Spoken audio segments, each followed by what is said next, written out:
요한계시록 6장 1절 8절입니다. 예수 그리스도께서 말씀하신 창세기 이후로 없을 대환란은 요한계시록 6장 1절에서 19장 21절 사이에 기록되어져 있습니다. 예수 그리스도께서 말씀하신 이 창세기 이후로 없을 대환란은 예수 그리스도의 그 종말 설교 본문인 마태복음 24장 15절 21절에도 기록되어져 있습니다. 그러므로 너희가 선지자 다니엘이 말한 바 멸망에 가증한 것이 거룩한 곳에 선 것을 보거든 읽는 자는 깨달을진저 그때에 유대에 있는 자들은 산으로 도망할지어다. 지붕 위에 있는 자는 집 안에 있는 물건을 가지러 내려가지 말며 밭에 있는 자는 겉옷을 가지러 뒤로 돌아보지 말지어다. 그날에는 아이 벤 자들과 젖먹이는 자들에게 화가 있으리로다. 너희가 도망하는 일이 겨울에나 안식일에 되지 않도록 기도하라. 이는 그때에 큰 혼란이 있겠습니다. 창세부터 지금까지 이런 혼란이 없었고 후에도 없으리라. 이 창세로부터 마지막까지 없었던 대환란은 인류 역사의 마지막에 전개됩니다. 이 마지막 많은 성서학자들이 이 지금의 세대, 바로 저와 여러분의 세대가 역사의 마지막이요, 이 대환란을 겪게 될 세대라고 주장하고 있습니다. 그 환란의 성격과 앞으로 전개될 역사의 순서를 우리는 주의 깊게 살펴보아야 합니다. 왜냐하면 그 환란은 우리와 전혀 상관없지 않기 때문입니다. 우리가 겪어야 될 그 환란이기 때문에 마지막 대환란에 대해서 나는 상관없어 라고 눈 감고 귀 막았다가는 큰일 납니다. 이 요한계시록에는 세 가지 재앙이 나옵니다. 바로 인재앙과 나팔재앙과 대접재앙입니다. 이 재앙들은 한 사건을 다른 측면에서 기록한 것이 아니고 일곱 번째 인재앙은 일곱 천사들의 나팔재앙을 가져오며 일곱 나팔재앙은 일곱 대접재앙을 가져오는 어떤 순차적인 그리고 서로 연결된 고리적 구조를 갖고 있습니다. 요한계시록 8장 1절에서 2절 읽어보겠습니다. 일곱째 인을 뗄 때에 하늘이 반시간쯤 고요하더니 내가 보매 하느님 앞에 일곱 천사가 서 있어 일곱 나팔을 받았더라. 일곱 나팔을 가진 일곱 천사가 나팔 불기를 준비하더라. 일곱째 인을 떼실 때에 반시간쯤 고요한 시간이 있고, 그리고 하느님의 앞에서 일곱 천사가 일곱 나팔을 불 준비를 하고 있었다고 해요. 그래서 일곱째 인을 그 일곱 인을 전체적인 어떤 재앙 구조로 잡고 뭐 인재앙을 뭐 대접재앙 마지막에 뭐 배치시켜가든가 그러서는 안 되고요. 성경 구조상 그리고 기록된 글자상으로 볼 때에 일곱째 인이 떼어지는 순간 이제 나팔 재앙을 가진 나팔 천사들이 나팔을 불 준비를 하는 이 구조를 우린 기억해야 됩니다. 계시록 11장 15절입니다. 일곱째 천사가 나팔을 불매 하늘에 큰 음성이 나서 이르되 세상 나라가 우리 주와 그의 그리스도의 나라가 되어 그가 세세토록 왕노릇 하시리로다 하니, 인 나팔 대접장은 같은 환란을 다른 각도에서 보여준 것이 아닌 점진적으로 강도가 세어지는 환란의 모습을 보여줍니다. 이러한 사건을 구체적으로 살펴보면 다음과 같습니다. 첫째 인을 떼실 때에 흰말이 등장합니다. 흰말이 등장할 때 큰 전쟁에서의 승리와 끝없는 정복, 계시록 6장 1절에서 나타났었죠. 2절에서 이 기록되어져 있습니다. 어떤 신학자들은 복음의 승리와 점점 증가하는 기독교의 세력이라고 하지만 인재앙의 전체적인 성격과 뒤이어 나오는 붉은 말의 성격으로 볼 때에 흰말과 그 탄자를 복음과 혹은 평화와 결부시켜서는 안 됩니다. 이 마지막 시대에는 적그리스도가 등장하게 될 것입니다. 그는 영웅으로 등장할 것입니다. 그가 등장하기 전에 많은 전쟁과 재난, 경제공황으로 인하여 세계가 큰 혼란에 빠지게 됩니다. 이 적그리스도는 혜성과 같이 등장하여 이러한 전 세계적인 혼란과 재난을 수습하고 세계적인 평화를 가져오게 됩니다. 이 적그리스도는 이스라엘을 중심으로 많은 사람과 한 일의 언약을 굳게 맺고 이스라엘의 제3주 성전을 짓고 2000년 넘게 중단된 유대인들의 희생제사를 회복시켜 줄 것입니다. 성경 원어로 보게 되면 적그리스도가 입으로는 평화를 말하면서 그것을 빌미로 전쟁을 일으키는 것으로 해석되어지고 있습니다. 그 트럼프가 이제 아브라함 조약을 2020년도인가 맺었었죠. 그것이 이제 평화 조약이다라고 이야기하는 사람들이 있는데 저는 조금 생각이 다릅니다. 평화 조약으로 보기보다는 물론 종전까지 이제 그런 시도를 한 사람은 아무도 없었어요. 그러나 평화 지원가를 보기에 아랍에미리트라든지 그런 한정된 국가들이 있지만 팔레스타인과 협약이 있었는지는 아직 언론에 공개된 바가 없고 본격적으로 제3성전이 건립되어지지 않기 때문에 좀 더 지켜봐야 한다고 저는 봅니다. 왜냐하면 그 시점부터 7년 카운트가 시작되기 때문이죠. 둘째 인을 떼실 때에 붉은 말이 등장합니다. 이 붉은 말이 등장할 때에 전쟁과 반란, 살인으로 이 평화가 붕괴됩니다. 4절입니다. 이에 붉은 말이 나오더라. 그 탄자가 허락을 받아 땅에서 화평을 제하여 버리며 서로 죽이게 하고 큰 칼을 받았더라 라고 하고 있습니다. 4절을 한번 읽어보겠습니다. 카이 엑셀 엑셀코마이라는 이제 나가다 나오다라는 그 동사의 미완료형이죠. 알로스 다른 히포스피로스 히포스가 말이죠. 피로스가 이제 붉은 말입니다. 다른 붉은 말이 나옵니다. 카이토이 카테메노이 카타르코마이 이제 안따의 분사 과거형이죠. 앉아 있었는데 앱 아우톤 그 위에 앉았었는데 액도테 그 디도미의 이제 그 수동태죠. 과거 수동태입니다. 주어졌습니다. 그게 아우토이 그에게 주었습니다. 라베인 뭐뭇을 취하도록이라는 부정사 현정입니다. 람바노의 그 부정사 그 현정이죠. 텐 에이레는 평화를 에크테스 게스 그 땅으로부터 그러니까 요게 좀 이제 테스 게스기 때문에 그 땅이기 때문에 어떤 한정된 땅임을 알 수가 있어요. 그러니까 전쟁이 국지전으로 난다는 걸 볼 수 있는 거예요.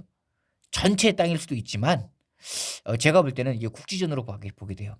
예를 들면 러시아와 우크라이나 그리고 중동과 아랍, 중국과 대만 혹은 남북한 이렇게 볼 수 있죠. 카이 그리고 히나 알렐루스 뭐뭐 하기 위해 저는 히나는 항상 동그라미를 쳐요. 알렐루스 서로 스파 수시안 살육하게끔 카이 에도 때 주어졌습니다. 아우토이 그에게 마카이라 칼이 주어졌습니다. 메갈레 큰 칼이 주어졌습니다. 이렇게 해석하면 됩니다. 적그리스도의 등장과 함께 이 세계 곳곳에서 반란이 일어날 것입니다. 아직 흰말은 적그리스도가 아니에요. 그런데 적그리스도가 이미 이제 공식 등장하기 전에 이미 그의 등장을 무대화하는 그의 등장을 준비하는 이 구실들을 이 흰말과 붉은 말, 검은색 말과 청색 말이 하고 있는 거예요. 이 적그리스도의 등장 그 전에 세계 곳곳에서 반란과 폭동 전쟁이 일어납니다. 이 셋째 인을 떼실 때에 검은 말이 등장합니다. 이 검은 말이 등장할 때에 전 세계적으로 극심한 기금, 심한 인플레이션으로 인한 경제 파탄이 오게 됩니다. 5절 한번 읽어볼게요. 카이, 호테, 에노익센, 덴, 스프라기다, 덴, 트리텐. 그 셋째 봉인을 풀었습니다. 그리고 엑수시아 들었습니다. 에쿠사 들었습니다. 트리투, 조우. 세 번째 생물이 레곤테스 말하는 것을 내가 들었습니다. 에르쿠 오라 명령형이에요. 에르코마이라는 이제 디포 동사 오다라는 그 디포 동사의 그 명령형입니다. 오라 카이 에이돈 그리고 보았습니다. 카이 그리고 이두 보라 히포스 멜라스 검은색 말을 보라 카이 그리고 카테메노스 카테마이죠 앉아 있었습니다. 과거형입니다. 분사죠. 그는 앉아 있었습니다. F 아우톤 에콘 쥐곤이 이제 저울이에요. 우리가 알고 있는 그 저울 뭐죠? 쟁반 저울이에요. 엔테 케이리 아우트 그의 그 손에는 저울대가 갖고 있었습니다라고 해석하면 됩니다. 6절도 한번 읽어볼게요. 내가 내 생물 사이에서 나는 듯한 음성을 들으니 이르되 한 데나리온의 밀 한 대요 한 데나리온의 볼이 석대로다. 또 감람류와 포도주는 해치지 말라 하더라. 6절 읽어보겠습니다. 카이 에쿠사 내가 들었습니다. 호스 폰엔 뭐뭐처럼이죠.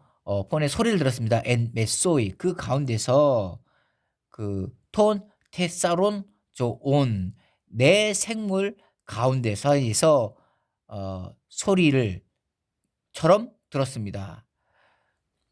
레구산 말했습니다. 코이닉스 시투 밀 한 대에 데나리우 한 데나리우입니다. 정회사가 없어요. 그리고 트레이스 코이 니케스 크리두 보리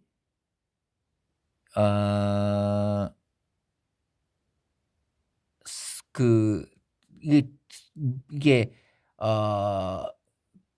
위에랑 좀 다른데 아마 이제 복수와 단수일 거예요. 보리 석대입니다. 트레이스 석대입니다.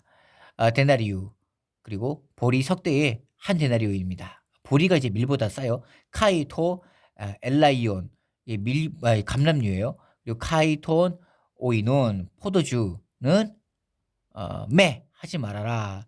아디케세스 해야지를 말아라. 아디케오라는 이제 불의를 행하다 해치다. 예, 가정법 구문입니다.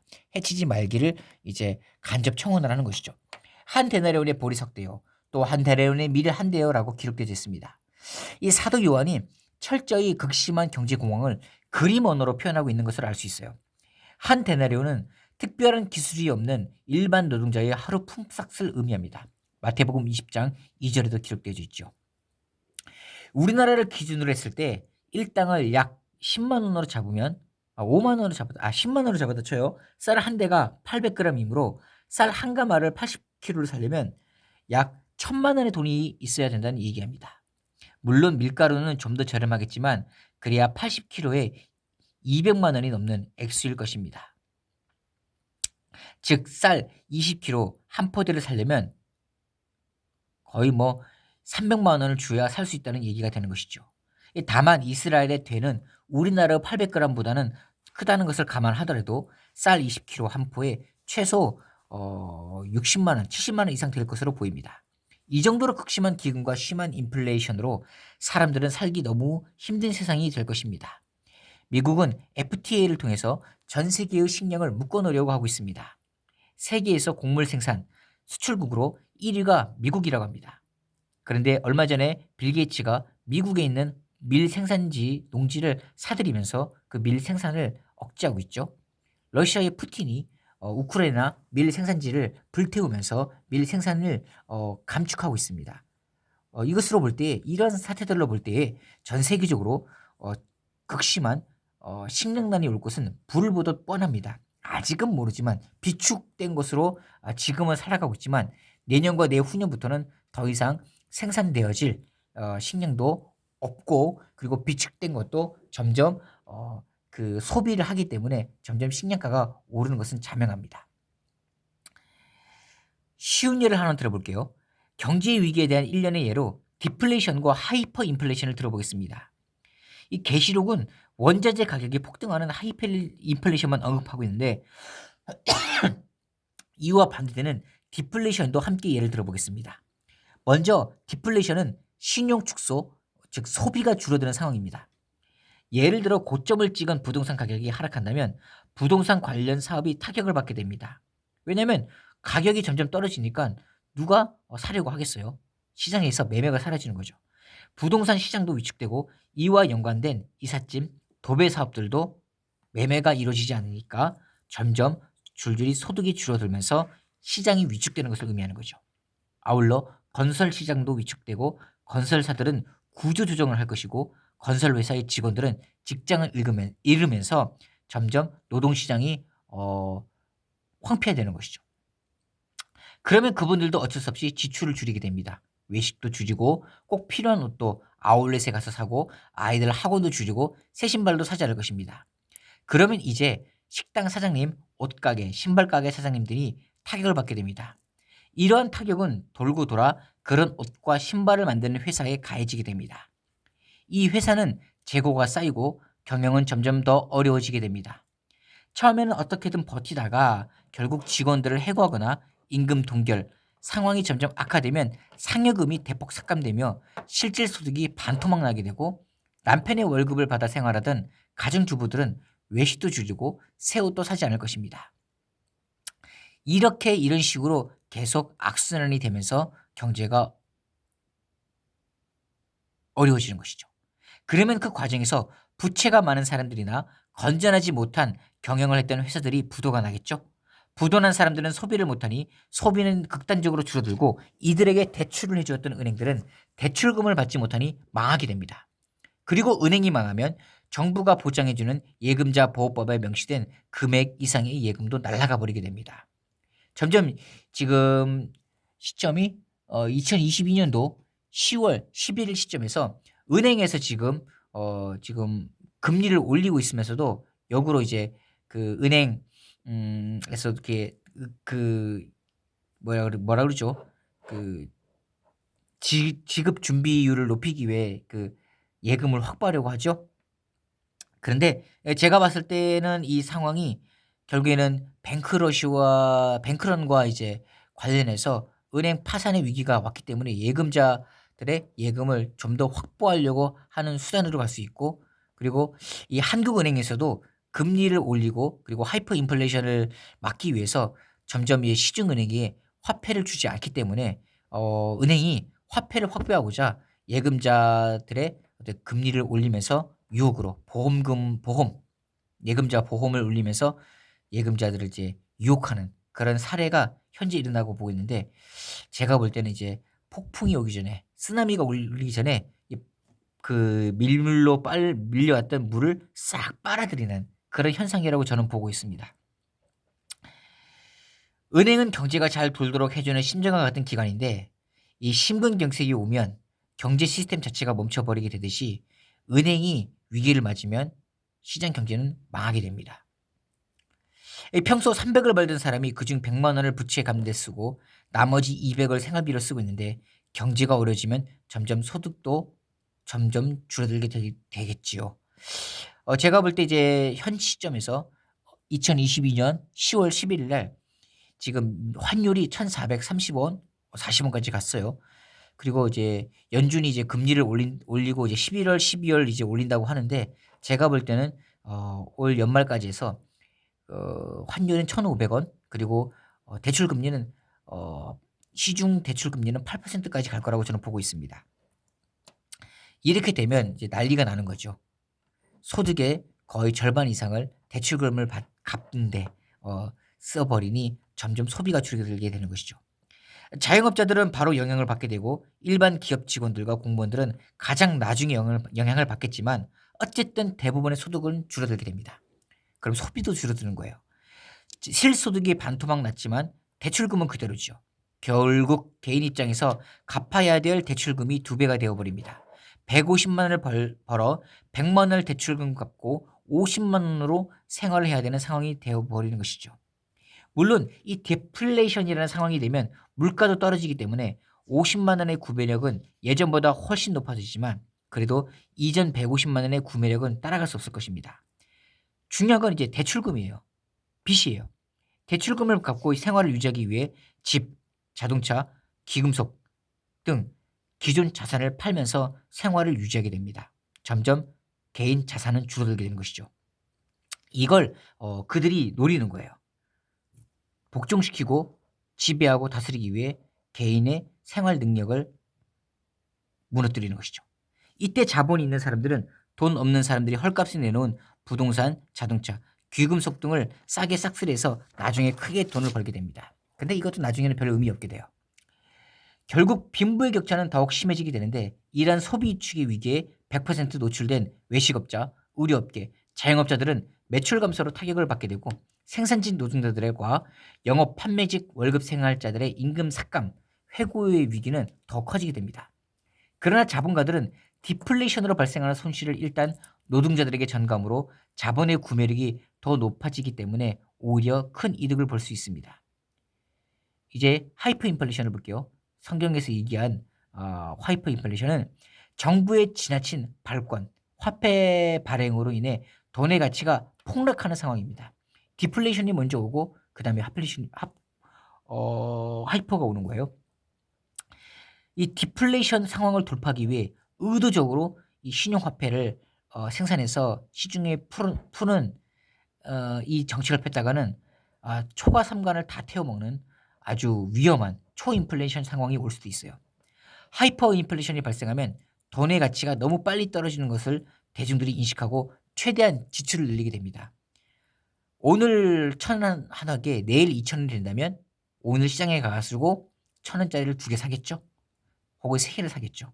이렇게 점점 한 사람이 미리 매점 매석을 하기 때문에 시중에서는 그 물품을 구매할 수가 없는 상황이 오게 되는 거예요. 그것이 쌀이 됐건 신발이 됐건 생활 필수품을 살 수 있다는 것을 무조건 빠르게 많이 사둬야 됩니다. 제일 중요한 건 식량이고 생활 필수품입니다. 내일이 되면 오늘 가격으로는 절대 살 수 없게 되니까요. 예를 들어 독일의 1차 세계대전 이후에 패전으로 승전국들에게 막대한 배상금을 지급해야 할 상황이 일었을 때에 독일은 화폐를 찍어내는 방법을 선택했다가 아주 큰 실패를 본 경우가 있습니다. 우유 한 병이 1억 마르크, 빵 한 덩어리가 2억 마르크에 이르렀다고 합니다. 일단 이런 상황이 되면 대중들은 절벽을 향해 돌진하고 정부는 경제 시스템 자체가 붕괴되는 것을 막기 위해 시장에 미친 듯이 돈을 공급하게 되지만 그러다가 나중에는 짐바브웨처럼 100조 달러 같은 고액권을 찍는 상황으로 치닫게 됩니다. 100조 달러 해봤자 빵 한두 덩어리밖에 안 되는 거예요. 이때는 하루가 다르게 물가가 뛰어올라 어제 1,000만 마르크 하던 가격이 다음 날엔 2, 3천만 마르크로 폭등하게 되고 이때 구매자들은 물건을 구매하기 위해 리어카로 지폐를 실어다가 상인들에게 갖다 주는 웃지 못할 풍경이 벌어지게 됩니다. 결국 종이보다 못한 화폐의 가치로 결국 화폐는 보일러의 땔감으로 밖에 쓸 수 없는 상황으로 몰락하게 됩니다. 결국에는 지금 세계 정부가 원하는 것이 화폐를 붕괴시킨 뒤에 디지털 화폐로 가는 그 순서로 화폐의 가치를 떨어뜨리는 것이죠. 물론 이는 정부에 대한 신뢰 파기로 일어나는 일이기 때문에 정부는 사실상 고액권을 찍어 상황을 악화시키는 것 외에는 할 수 있는 일이 없습니다. 결국 경제가 붕괴되고 광기가 수그러질 때쯤 신뢰를 회복할 수 있는 새로운 화폐를 만들거나 아니면 짐바브웨처럼 달러 같은 외화를 정식 자국 화폐로 도입하게 됩니다. 저도 그렇게 봐요. 전 세계 화폐가 그 환율 전쟁으로 치달아 자국 화폐가 무너졌을 때 최종적으로 남는 것은 달러 그리고 그 다음에 귀금속입니다. 결국에는 달러도 지금 채무가 많기 때문에 달러도 무너질 수밖에 없어요. 결국 그들은 마지막 최종으로 남는 달러를 무너뜨린 후에 디지털 화폐로 가게 되면서 전 세계의 모든 화폐를 단일화하고 통폐합시키게 될 것입니다. 하이퍼 이후 일단 소득과 물가가 빠르게 늘어나는 상황이 될 때에 물가 폭등, 화폐 가치 하락 경우가 일어나게 됩니다. 어떤 사람이 소득이 300인데 물가가 오른다고 대출 원금이 늘진 않습니다. 이자율이 같다고 전제했을 때 부채로 인한 부담은 큰 변화가 없겠지요. 문제는 지출되어지는 어떤 대출금 다음으로는 생활비가 급등하게 됩니다. 평소 200만 원으로 생활비를 충당하던 사람이 물가가 급격히 오르며 큰 어려움을 겪게 됩니다. 평소 50만 원 정도로 들어가던 식비가 2배로 오른다면 다른 곳에서 50만 원의 생활비를 줄여야 합니다. 아마 차량 유지비 혹은 의류 구입, 아이들 학원비 등을 점점 줄이게 될 것입니다. 물론 나중에는 이 물가 상승분에 따라 급여도 오르게 되는데 아무리 그래도 물가 대비 실제 소득은 줄어들게 마련입니다. 이 경우에도 역시 공무원, 일반 직장인, 자영업 순으로 피해를 보게 됩니다. 특히 자영업에 종사하는 분들은 원자재의 물가가 급히 오르는 만큼 판매 물건의 가격을 올릴 수 없기 때문에 이 수익성 자체가 떨어지고 하이퍼 초기 상황에서 무조건 지출을 줄이고자 하는 경향이 강하기 때문에 판매가 줄어들어 심각한 이중결을 겪고 파산하게 됩니다. 하이퍼 인플레이션이 심해지면 말 그대로 시장 전체가 아수라장이 되면서 돈의 역할을 할 수 있는 귀금속과 식량을 구하고자 큰 혼란이 오게 됩니다. 금은방들은 전부 다 문을 닫게 되고 금은 판매를 거부하게 될 것입니다. 그리고 정부도 개입하게 될 것이에요. 시장에서 금은 판매 거래 중지 법안을 내놓음으로써 자국 화폐 거래 가치를 보존하려고 할 것입니다. 과거 이제 미국에서 루즈벨트 대통령이 금 거래 그 금지법을 발동을 했죠. 시중에서 그때는 금을 볼 수 없었어요. 점점 금은과 같은 진짜 화폐들은 음지로 들어가게 되며 사람들이 그걸 시장에 내놓겠어요. 몰래 몰래 암거래를 하거나 아니면 아예 묻어놓고 시장에 내놓지를 않을 것입니다. 더욱 시장에서 희귀하게 될 것이고 시중에서는 정부가 발행한 화폐를 불신한 시장의 세력들에 의해 외환, 달러나 물물 교환 방식 그리고 어, 암거래로 금은이 거래되는 방식으로 생필품 거래가 이루어지게 될 것이에요. 결국에는 이것이 중지되고 최종적으로는 디지털 화폐 거래, 그것 없이는 아예 거래가 이루어지지 않는 짐승의 표 시대로 돌입하게 될 것입니다. 이때가 되면 정부의 시스템은 정지, 붕괴에 이르렀다고 볼 수 있습니다. 정부에서는 급여를 주고 운영하는 각종 행정직 공무원들, 경찰, 소방직 등에서 균열이 일어나며 사회의 치안 불안과 온갖 방화와 살인, 약탈 등과 같은 범죄들이 기승을 부리게 될 것입니다.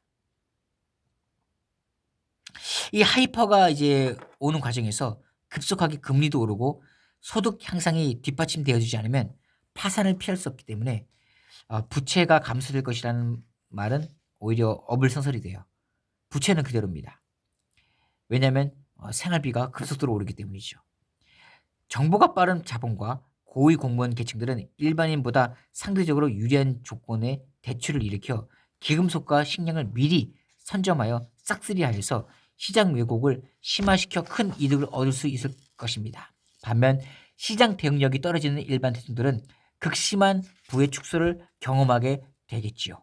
어쨌든 직접적으로 먹고 사는데 관여하는 사업이나 극소수 부자들을 위한 사치 산업이 아니라면 망할 확률은 거의 대부분 다 망한다고 봐야죠.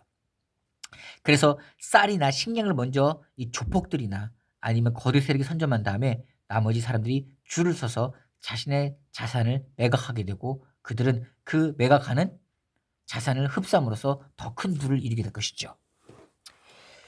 이 디플레나 하이퍼는 표면상 정반대 방향으로 가는 것처럼 보이지만 정상적인 경제 시스템이 위협받는다는 측면에서는 매우 비슷한 부분이 있습니다. 둘 다 같은 경제 공황과 어려움이지만 그 발생 경로나 방향이 서로 다를 뿐입니다. 화폐 관점에서는 정반대 방향으로 흘러가지만 디플레 상황에서는 돈이 없어 구매력이 떨어지고 하이퍼 상황에서는 돈의 가치가 떨어져 구매력이 떨어지니 결국 대다수 사람들은 갑작스러운 빈곤을 경험하게 될 것입니다. 과거와 지금의 경제 상황이 많이 다르고 무엇보다 전혀 다른 화폐 시스템을 갖고 있기 때문에 앞으로의 위기가 어떤 식으로 전개될지는 아무도 모릅니다. 하이퍼가 터져서 10kg 쌀 한 포대가 100만 원이 된다고 했을 때 지금 월 200만 원의 수입도 얻지 못하는 가구가 많은데 그 사람들은 어떻게 되겠습니까? 그죠? 뭐 그렇다면 기름값도 엄청나게 오를 거예요. 그렇다면 어떻게 될 것인가요? 물가가 오르면 월급도 같이 오르는데 하이퍼 초기에 생필품 구매로 자산을 소진한 사람들이 대부분이 될 것입니다. 2016년 베네수엘라의 사태처럼 햄버거 하나에 2만 원씩 하고 시장에서 휴지와 비누, 치약과 같은 생필품을 구하지 못해서 암시장으로 고가에 구매하는 동안 일반 서민들은 자신이 애써 모은 자산들을 대부분 소진하게 됩니다. 이 베네수엘라 특파원으로 갔던 어떤 한 기자가 자동차를 운전하고 주유소에 갔습니다. 그리고 기름을 가득 채우고 칫솔을 하나 주자 주유소 사장이 너무나 기뻐하면서 칫솔 하나 받고 그 사람에게 기름을 내어주는 거예요. 아주 기가 막힌 상황이 베네수엘라에서 이루어지고 있는데 앞으로 하이퍼 인플레이션이 발생하는 모든 국가가 이런 사태를 초래할 수 있다는 것입니다. 운 좋게 직장을 잃지 않는다 하더라도 급여 상승분이 물가 상승분을 절대로 따라잡을 수 없을 것입니다. 그래서 베네수엘라의 방송국 아나운서는 자신의 한 달 급여로 생활이 불가해지므로 공개 사퇴한 것을 우리는 뉴스로 본 적이 있습니다. 이래봤자 한 달 꼬박 일하고 햄버거 하나밖에 못 사니 일할 필요가 없는 것이죠. 만일 물가 상승분 이상으로 급여가 오른다면 문제가 될 것이 없겠지만 급여가 2배로 올라간다면 600만 원이 되면 쌀값은 이미 10배 가까이 올라서 20kg 한 푸대에 뭐 도저히 살 수 없는 가격이 한 달 월급으로도 살 수 없는 가격이 될 수 있다는 것이죠. 그래서 급여가 오르는 것으로 시장에서 뛰어오르는 물가를 따라잡기가 불가능하기 때문에 이것을 하이퍼 인플레이션이라고 하는 것입니다. 베네수엘라의 경우 자국 화폐가 국제 시장에서 화폐로 인정되지 않기 때문에 모든 물건들을 해외에서 수입해 와야 하고 그러기 위해 외환이나 국제거래의 통제는 kum을 내어놓을 수밖에 없는 것이죠. 이미 자산을 다 소진한 사람들은 쓰레기통을 뒤져서 음식물을 찾거나 동물원에 난입해 동물들을 잡아먹는 참상이 2016년 베네수엘라에서 이미 일어났습니다. 이런 국지적인 경제난과 혼란이 이제는 적그리스도의 등장 전에 전 세계적으로 동시다발적으로 일어나게 됩니다. 넷째 인을 떼실 때에 청황생말이 등장합니다. 청황생말이 등장할 때에 전 세계적으로 전쟁과 기근으로 수많은 사람들이 죽게 됩니다. 8절 읽겠습니다. 내가 봄에 청황생말이 나오는데 그 탄자의 이름은 사망이니 음부가 그 뒤를 따르더라. 그들이 땅 4분의 1의 권세를 얻어 검과 흉년과 사망과 땅의 짐승들로서 죽이더라. 8절 한번 읽어보겠습니다. 카이 에이돈 카이 이두 히포스 흐클로로스 카이호 카테메노스 에파노 아우투 오노마 아우토이 호 따나토스 카이호 하데스 에콜루테이 맷 아우투 카이 에도테 아우토이스 엑시아 에피투 테타르톤. 또 있죠. 테스게스 아포크테이나이 앤 흐로파이아 카이 앤 리모 카이 앤 따나토이 카이 휘포톤 데리온 테스게스. 이 본문에서 이제 좀 특징이 뭐라면요, 이 데리온이라는 거예요. 땅의 짐승들인 데리온. 이 헬라어에서의 데리온도 이게 짐승이라고 표현을 하는데 좀 신박하게 봐야 할 것은 아랍어 성경에서는 이 데리온이라는 그 헬라어 단어를 왁슈라는 그 야수, 괴물로 표현하고 있다는 거예요. 좀 이제 저도 이제 아랍어 성경을 보면서 조금 신기했던 건 볼게요. 6장 8절이죠. 이 단어예요. 보시게 되면 우후슈 할 아르디, 베헤마라는 게 어떤 그 짐승이라는 그 동물이라는 단어가 있어요. 근데 이 우후슈는 괴물, 야수에 속해요. 그래서 저는 개인적으로 이 땅의 짐승들로서 죽인다는 이 짐승이라는 단어를, 물론 많은 성서학자들이 굶주린 어떤 들개들이나 아니면 동물원을 탈출한 어떤 짐승들, 산짐승들이 먹을 것이 없어서 내려와서 땅에 있는 사람들을 죽인다고 봤는데, 저는 개인적으로 다릅니다. 아마도 모종의 어떤 인간의 어떤 괴물화된, 짐승화된, 인간이 야수화되고 인간이 이미 이성을 잃어버린 어떤 상태의 존재로 변해서 그들로서 사람들이 죽는 아주 아포칼립스 같은 상황이 벌어질 수 있다는 것이죠. 수많은 사람들이 전쟁으로 죽을 것입니다. 기근으로 죽고, 굶주림으로 죽고, 그리고 연병으로 죽고, 전염병으로 죽고, 그리고 짐승, 야수들에 의해서 죽게 될 것입니다. 생태계 파괴와 극심한 기근으로 들짐승들이 먹을 것이 없어 마을로 내려와 사람들을 죽이며, 그리고 아까 말했듯이 짐승화된 사람들에 의해 많은 사람들이 죽을 것입니다. 요 짐승화되는 사람들은 양심을 잃은 채 노략질하는, 그리고 그것도 포함될 수 있겠죠. 노략질하고 살인과 방화를 저지르는 그런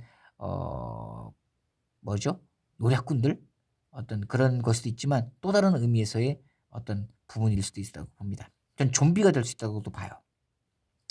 성경에는 정확히 땅 4분의 1의 권세를 얻어 검과 흉년과 사망과 땅의 짐승들로서 죽인다고 기록되어 있습니다.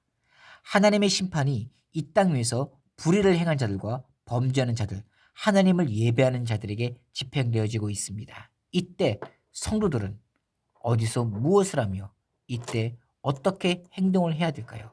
우리는 곧 이러한 일들을 보게 될 것입니다. 그때 우리는 어떻게 해야 할 것인가요?